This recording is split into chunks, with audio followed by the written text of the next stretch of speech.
stope uspeha sa sopstvenim jajnim ćelijama zavise od starosti jajnika. Dakle, nema nekih specijalnih, odnosno jedinstvenih stopa koje mogu da se kažu za svaku od vas, već to zavisi od starosti jajnika.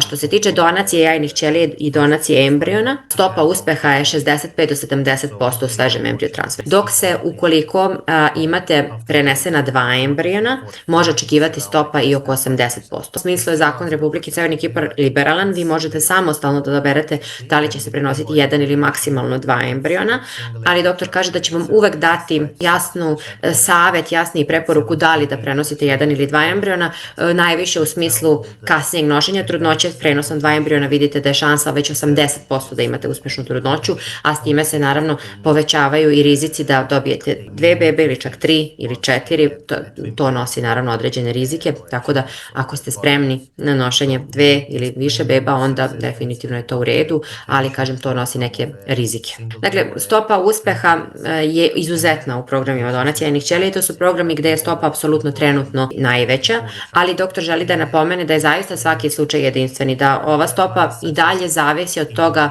kakvo je zdravlje materice vas kao primaoca, da li postoje neke određene sistemske bolesti, problemi sa kvalitetom sperme partnera, tako da je to isto nešto što utiče na ove stope.